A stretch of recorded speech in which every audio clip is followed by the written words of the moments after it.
নমস্কার বন্ধুরা, আমি পায়েল। এখন আপনাদের পড়ে শোনাচ্ছি বিভূতিভূষণ বন্দ্যোপাধ্যায়ের লেখা গল্প অশরীরী। নানা রকম অদ্ভুত গল্প হচ্ছিল সেদিন আমাদের লিচুতলার আড্ডায়, কিন্তু সেসব নিতান্ত পানসে গোছের ভূতের গল্প।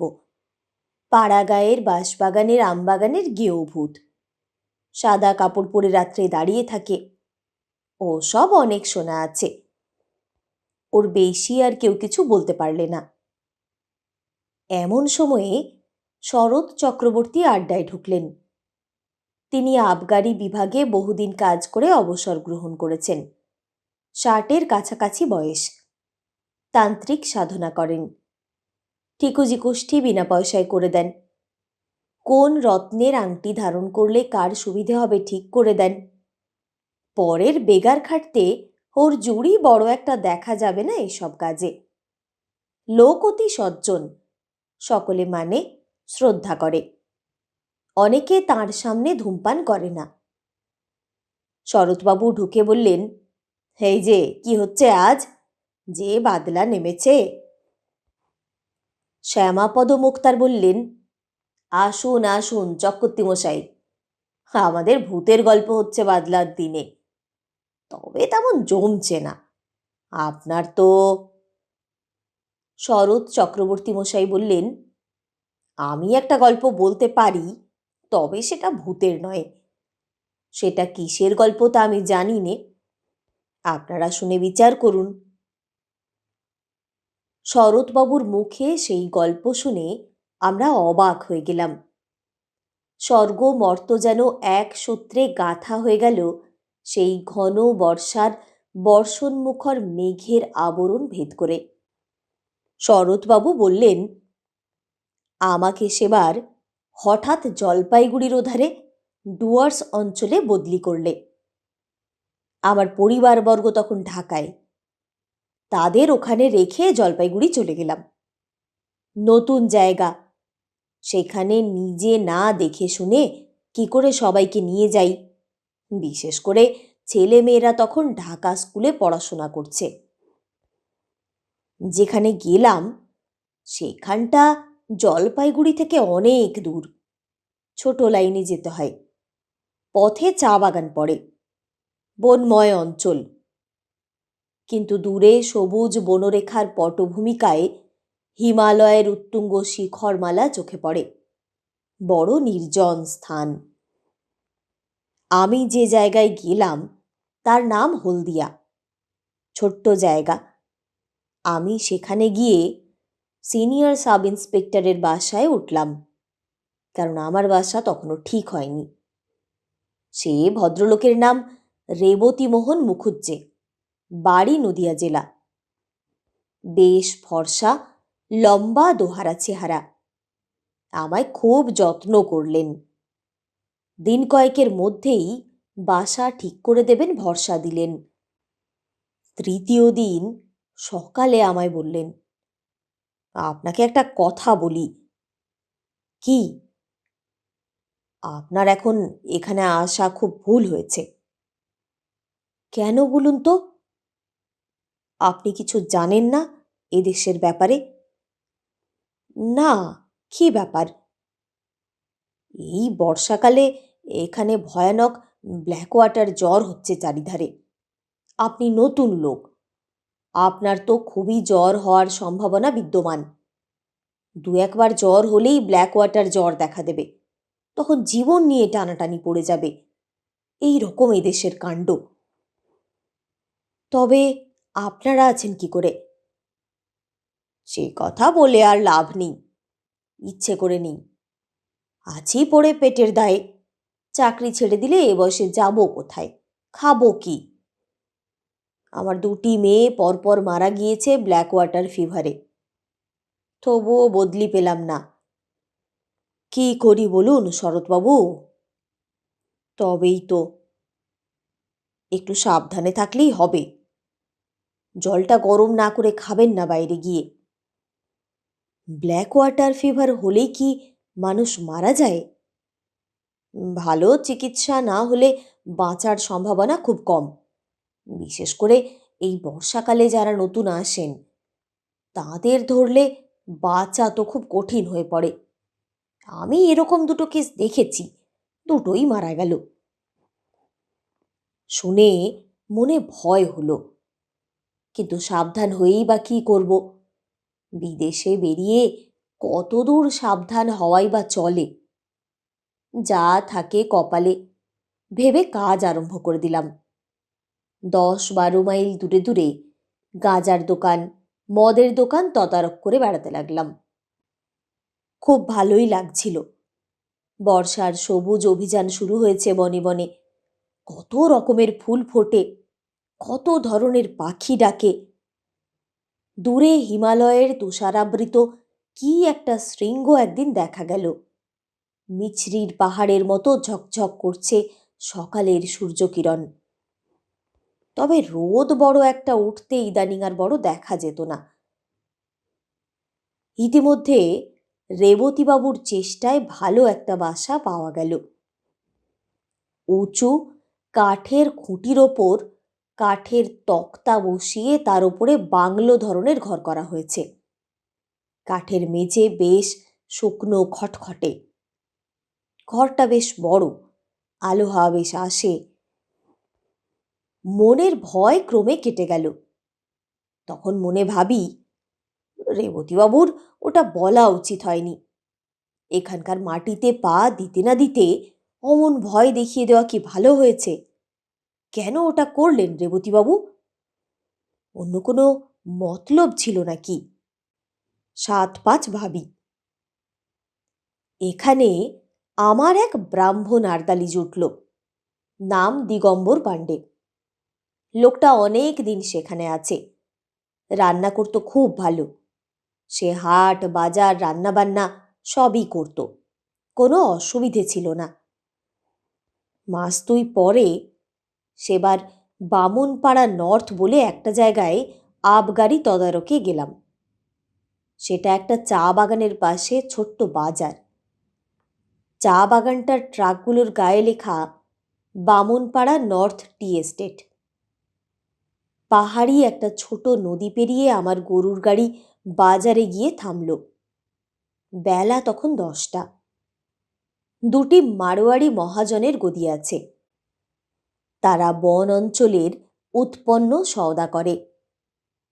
দেবেন সামন্ত বলে মেদিনীপুরের একজন ব্যবসায়ীর কাঠের কারবার আছে। গাঁজা ও আফিমের দোকান সেই দেবেন সামন্তর ভাই শশী সামন্তের। ওখানে বসে থাকতে থাকতেই আমার শরীর কেমন খারাপ হলো, মাথা ধরল। দেবেন সামন্তকে বলতে সে কি একটা হোমিওপ্যাথিক ওষুধ দিলে, বললে এতেই সেরে যাবে, কোনো ভয় নেই। আমি বললাম, আপনাদের এখানে ব্ল্যাক ওয়াটার হয়? খুব। মানুষ মরে? তা মন্দ মরে না। আপনারা ভয় পান না? আমরা অনেক দিন আছি, নতুন যারা আসেন তাদের ভয় একটু বেশি। সবাই দেখছি একই কথা বলে। গাঁজার হিসেব চেক করতে করতে আর যেন বসতে পারলাম না। তাড়াতাড়ি কাজ সেরে নিয়ে গাড়িতে উঠে পড়ি। জল তেষ্টা পাওয়াতে বামুনপাড়া নর্থ চা বাগানের একটা গুমটি টিনের শেড থেকে জল চেয়ে খাই এক নেপালি দরওয়ানের কাছ থেকে। যখন বাসায় পৌঁছলাম তখন বেলা হয়ে গিয়েছে। আমার তখন খুব জ্বর। পথেই কম্প দিয়ে জ্বর এসেছে। খবর পেয়ে রেবতীবাবু ছুটে এলেন। ডাক্তার ডাকা হলো, ওষুধ ও ইঞ্জেকশন চলল। 3 দিনের মধ্যে জ্বর ছেড়ে গেল। দিন 15 বেশ আছি। সবাই বলে ঠান্ডা লেগে অমনটা হয়েছিল, ও কিছু না। আমিও নিজেকে সেইভাবেই বোঝালুম। আবার বেশ কাজকর্ম করি, শরীরে কোনো গ্লানি নেই। একদিন হলদিয়া পুলিশ থানায় বসে দারোগার সঙ্গে গল্প করছি। হঠাৎ আবার জ্বর এলো। দারোগাবাবু লোক দিয়ে আমায় বাড়ি পাঠিয়ে দিলেন। আর্দালির দিগম্বর পাড়েকে বললাম, জল দাও। জল খেয়ে শুয়ে পড়লাম। 3 দিন ভীষণ জ্বরের ঘোরে কাটল। রেবতীবাবু এবং থানার দারোগাবাবু দুবেলাই আসতেন। কিভাবে আমার সাবু বার্লি তৈরি করতে হবে আমার আরদালিকে শিখিয়ে দিয়ে যেতেন। 3 দিন পরে জ্বর কমে গেল। ক্রমে বেশ সেরে উঠলাম। কাজকর্ম আবার শুরু করে দিলাম। দিন 15 পরে চা বাগানের একটা আবগারি কেস দেখতে গিয়েছি। আবার হঠাৎ জ্বর এলো।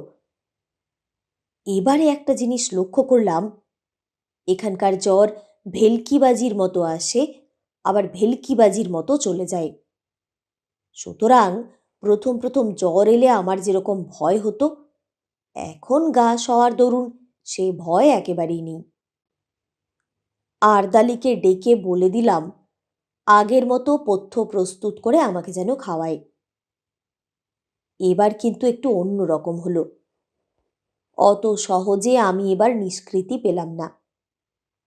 দিন 2 পরে উৎকট ব্ল্যাক ওয়াটার জ্বরের সব লক্ষণগুলি আমার মধ্যে ফুটে বেরুল। অতিরিক্ত রক্তপাতের দরুন অত্যন্ত দুর্বল হয়ে পড়লাম। সেরে উঠতে 5-6 দিন লেগে গেল। দিন 2 পথ্য করার পর একদিন সকালবেলা আমার সঙ্গে রেবতীবাবু আর দারোগাবাবু দেখা করতে এলেন। আরদালিকে চা করে দিতে বললাম, কিন্তু তারা চা খেলেন না। পরে বুঝেছিলাম তারা চা খাননি ব্ল্যাক ওয়াটারকে ছোঁয়াচে জ্বর ভেবেই। দারোগাবাবু বললেন, শরৎবাবু একটা কথা বলি। বলুন। আপনি এখান থেকে চলে যান। কেন বলুন তো? ডাক্তারবাবুর তাই মত। আমাকে তো কিছু বলেননি। দারোগাবাবু ইতস্তত করে বললেন, না, আপনাকে বলেননি, আমাদের বলেছেন আপনাকে বলবার জন্য। তাই বলা উচিত ভাবলাম। উনি বলেছেন আপনার অসুখ খুব খারাপ, মানে আমি তো সেরে গিয়েছি। ও সারা বড় কঠিন শরৎবাবু। বেশ, তাহলে স্টেশন পর্যন্ত আমি যাব কি করে? রক্ষিয়াঘাট পার হবার কোনো উপায় তো দেখিনি। কিছু ভাববেন না, স্ট্রেচার জোগাড় করছি চা বাগান থেকে, কুলি পাঠাবো। পুলিশের একজন লোক সাথী থাকবে, আপনাকে ট্রেনে উঠিয়ে না দিয়ে তারা ফিরবে না। বেশ। আমি তখন জানতাম না যে আজই আমার জীবনের শেষ দিন হতো যদি, কিন্তু সে কথা ক্রমে বলছি। আমি সম্মতি দিলে দারোগাবাবু চলে গেলেন। তখন বেলা 9টা হবে। গরম জল করে নিয়ে আসতে বললাম আরদালিকে, গা হাত পা মুছবো বলে। তারপর 1 বাটি বার্লি খেলাম। আরও একটু বেলা হলে 2টি ভাতও খেলাম। বেলা 12টার পর লোকজন এলো স্ট্রেচার নিয়ে। এই পর্যন্ত বলে শরৎ চক্রবর্তী বললেন, একটু চা খাবার ইচ্ছে হচ্ছে। আমরা বললাম, গল্পটা শেষ করুন, চা খেয়ে নিয়ে বলবো। এইবার গল্পের আসল অংশটাতে এসে গিয়েছি কিনা, একটু গলা ভিজিয়ে নিয়ে বলি। নিতাইবাবু উকিল বললেন একই কথা। আপনি বললেন ব্ল্যাক ওয়াটার জ্বর হলো, সেরে গিয়ে আপনি পথ্য করলেন, অথচ ডাক্তারবাবু কেন আপনার অসুখ খারাপ বললেন? অসুখ তো সেরে গিয়েছিল। সেরে গিয়েছিল কিরকম সেবার এক্ষুনি সেটা শুনলে বুঝতে পারবেন। আসলে সারেনি। তবে পথ্য দিয়েছিল কেন ডাক্তার? এ কথার জবাব আমি দিতে পারবো না, কাউকে জিজ্ঞেসও করিনি। তবে যেমন ঘটেছিল সেই রকম বলে যাচ্ছি। এটা একটা অদ্ভুত কথা বলছেন আপনি। কিরকম সে দেশের ডাক্তার বুঝলাম মশাই। এ কথাটা আমিও কখনো ভেবে দেখিনি। আচ্ছা, এবার বলি গল্প। শরৎ চক্রবর্তী পুনরায় গল্প আরম্ভ করলেন। বেলা 12টার পর স্ট্রেচার নিয়ে এলো চা বাগানের লোকজন। সেখানে দাঁড়িয়েছিলেন রেবতীবাবু ও দারোগাবাবু। আমি আরদালি জিনিসপত্র গোছাচ্ছি, এমন সময় ফের জ্বর এলো, ভীষণ কম্পজ্বর। আর আমি বসতে পারলাম না। ঘরের মধ্যে গিয়ে তাড়াতাড়ি বাঁধা বিছানা আরদালিকে দিয়ে খুলিয়ে পাতিয়ে শুয়ে পড়লাম। এবার আমি আর কিছুই জানি নে। আমার সমস্ত চৈতন্য লুপ্ত হয়ে গেল এক ঘন অন্ধকারের আবরণের অন্তরালে। যখন আবার আমার জ্ঞান হলো, তখন দুটো জিনিস আমার চোখে পড়ল প্রথমেই। অন্ধকারের মধ্যে একটা কি গাছের ডাল পাশের জানালার বাইরে হাওয়ায় দুলছে। দ্বিতীয় জিনিস হলো, আমার বাক্স ও পুটুলি পায়ের দিকে দেওয়ালের কাছে রয়েছে এবং আমার ছাতিটা দেওয়ালের কোণে হেলানো। তাহলে আমি কি রেলওয়ে ট্রেনে উঠেছি? কিন্তু এত অন্ধকার কেন রেলের কামরা? অন্য লোকই বা নেই কেন কামরায়? তারপর আস্তে আস্তে আমার মনের আকাশ মেঘমুক্ত হয়ে আসতে লাগলো। আমার মনে পড়ল যে আমি স্ট্রেচারে আদৌ উঠিনি। জ্বর আসতে ঘরে এসে শুয়ে পড়েছিলাম। কিন্তু ঘরই যদি হয়, আরদালি দিগম্বর কই? ঘরে আলো জ্বালেনি। আমি কোথায়? তৃষ্ণা পেয়েছিল, ডাকতে গেলাম ওকে। গলায় স্বর আটকে গেল। দুবার ডাকতে গেলাম, দুবারই তাই হলো। আমার মনে হলো বাইরে চাঁদ উঠেছে। জানালা দিয়ে ঘরের মধ্যে চাঁদের সামান্য আলো এসে পড়েছে। কিছুক্ষণ সামনের দিকে চেয়ে রইলাম। ঘরের মধ্যে বা বাইরে কোথাও কোনো শব্দ নেই। হঠাৎ আমার দৃষ্টি নিবদ্ধ হলো বাইরের দিকে। কে ওখানে বাইরে? এই দেখুন, এতদিন পর মনে পড়েও আমার গা শিউরে উঠল। দেখলাম কি জানেন? একটি কালো মতো মেয়ে অত্যন্ত দ্রুত গতিতে আমার ঘরের চারপাশে ঘুরছে, আর একটা কাঠি দিয়ে মাটিতে কি করছে। দুবার আমার সামনের দরজার ফাঁক দিয়ে সে নিচু হয়ে ঘুরে গেল। তিনবারের বার মেয়েটি হঠাৎ মুখ উঁচু করে আমার দিকে চেয়ে হাত নেড়ে বললে, কোনো ভয় নেই, গণ্ডি দিচ্ছি। আজ রাত্রে কেউ গণ্ডির মধ্যে আসতে পারবে না, ঘুমো। অতি অল্পক্ষণের জন্য মেয়েটিকে চোখের সামনে দেখলাম। তারপর সে ঘুরে গেল ওদিকে। আমারও আর জ্ঞান রইল না। ঘুমিয়ে পড়লাম কি? এরপরে কতক্ষণ পরে জেগে উঠেছিলাম তা বলতে পারবো না। কিন্তু তখন চোখ খুলেই দেখলাম সেই কালো মেয়েটি আমার শিয়রের কাছে বসে। তার বয়স 18 বছরের বেশি হবে বলে আমার মনে হলো না। আরেকটা জিনিস লক্ষ্য করলাম, মেয়েটি যেন খুব ঘেমেছে। ওর মুখ ঘামে ভিজে গিয়েছে যেন। সারা শরীর দিয়ে যেন দরদর করে ঘাম ঝরছে। আমি ওর দিকে চেয়ে দেখতেই মেয়েটি চমৎকার শান্ত স্নেহময় সুরে বলে উঠল, জাগলি কেন? ঘুমো, ঘুমো, কোনো ভয় নেই, ঘুমো না। শেষবার যখন ও ঘুমো বলেছে, তখন আমি ঘুমিয়ে পড়লাম ওর কথা শুনতে শুনতে। ঘুমিয়ে পড়বার আগে সেই গাছের ডালটার দিকে নজর পড়ল জানালার বাইরে। তার গায়ে জ্যোৎস্না পড়েছে। এইখানেই আমার গল্প শেষ। সকালে আমি যখন জেগে উঠলাম, তখন আমার মনে হলো স্বাভাবিক সুস্থ অবস্থায় ঘুম থেকে আমি জেগে উঠেছি। আমার শরীরে কোনো গ্লানি নেই, কিন্তু শরীর বড় দুর্বল। বিছানা ছেড়ে উঠতে পারলাম না। ক্রমে ক্রমে একটু বেলা হলো।